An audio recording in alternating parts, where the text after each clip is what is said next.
these kinds of activities, the environmental summit, is something that needs to be everywhere. This year we're focusing on the SK, and as we know, there are 42,000 barangays in the Philippines, and probably 80% of those are coastal areas. So we are not even touching, a lot here. There are only 250 barangays in Zambales.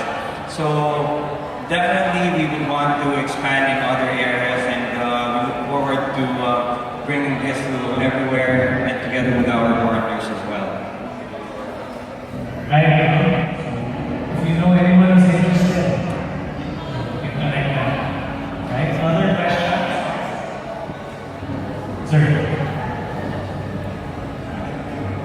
Hi, I'm from the Broadcasting Network. So, we're coming up with another campaign for all the Filipinos. How can an ordinary person participate in this kind of campaign? Especially if we're doing things on an island-to-island basis because it's international coastal thing. So, how can an ordinary person, from a tourist guide to a seller or a vendor in a nearby coast, could help through this campaign? Anyone? Okay, so I think yung issue of cleanup should not be limited only during the ICC month. No? And everybody has a responsibility, because if you're going to look at the packaging materials, they contribute on the safety ng ating mga food and beverages. So if we dispose them properly, this is everything, every day that we can do. No? If we dispose them properly, or we divert them to like the junk shops or dun sa mga recyclers, baka that would give us a fighting chance to have at least, achieve that vision of having a world without waste. An ordinary person, well, basically, we are all ordinary in a different way. In the house, when you're in your kitchen, you open a lot of things, and then these are all plastic packaging, which you can either throw in the trash can or keep it for future eco bricks or anything, basically. In the office, when you buy some snacks, you drink some on a PET bottle, you can always keep this. So basically, it's really being mindful of your waste, and just remember to focus on what you actually dispose of. That's the most important thing, and that's already doing a lot. If everyone is actually doing that kind of thing, being mindful of their waste, I think we will really go a very long way to going to a more sustainable future. I will speak as a former barangay captain. I was a barangay captain for 13 years in Parañaque. The problem with local officials, they are very hesitant to start the ball, to initiate it, because very few local officials are knowledgeable on segregation and recycling. But if the private sector volunteers that they will lead, I've been around the country and I've met so many volunteer people who want to lead their own subdivisions, barangays. You don't have to be an elected official to lead. Importante, you tell your barangay captain or kagawad that you want to start a segregation and recovery of all this packaging, and they will follow. Ang nangyayari kasi, naghihintayan. Sabi ng mga kapitan, this is to quote my other barangay captain, sabi nila, inalay kami hindi para maging basurero. Yun ang kanilang thinking. So very few want to become recycled kasi parang thinking basurero. But now, nag-iba na yung ating yung ating interpretation ng ano ba yung nagre-recover ng basura. Kasi nakikita natin yung junk shop, scavenger, medyo pangit ang dating. Pero now, iba na ngayon ang motivation and the identity, the image of a person who loves his or her country should love the environment.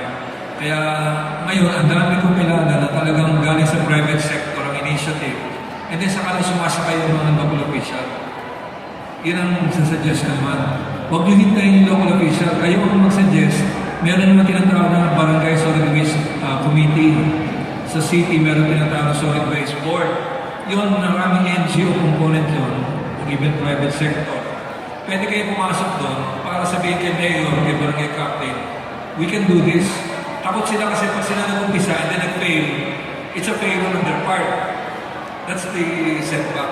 But if they're assured that people will follow, mas may political capital pa yan, pag ang tao sumama and then it succeeds, it becomes a plus for them politically. So that's just my suggestion. If I may, from a globe perspective, there's a lot of cell phones going around. Diba? So every year, sometimes we aspire to have the new and latest cell phone. So it is also our responsibility, not just from Gold, not just from Globe, but as an individual, to properly dispose of our electronic waste. So there are means and ways of doing it. You can always go to visit a Globe store and put your devices there, unwanted devices, from basic devices na cell phone to headsets and all the other accessories. These items are being used for recycled, and the outcome of that recycling, nakatulong din siya ng may beneficiary doon. I think it was a school that was able to utilize whatever was recycled from that activity. Okay, I'll quickly add a few points on what can an ordinary citizen do. First, do not litter. Now, let's start with the basics. No littering, don't litter, and do not allow others to litter. You know, if you find a clean place, nobody dares to throw anything on the ground. Right? So we have to start from that. Second, Seth mentioned about the kitchen. Please separate your food waste away from all other types of waste, para hindi mamaho yung basura. You know, the problem is that the food waste is only 30% of the total waste. Our country's waste is 14,000 tons per day. 30% of that is food. If you separate the food and manage the food first, the rest would be easier to manage. The challenge, even from a recycling point of view, is that if it's heavily contaminated, it's basic business economics. The economics is that if the contaminant or the dirt is much more than the material that you will recover, it wouldn't make sense to do anything with the material. If we separate the food, if you open your package, empty the package. Diba? When we were younger, our generation were asked to finish the food on the plate. So walang sayang. If you convert the word waste, it's sayang. So wala tayong sasayangin. Zero waste yung concept natin. Zero waste is walang sayang. Thank you.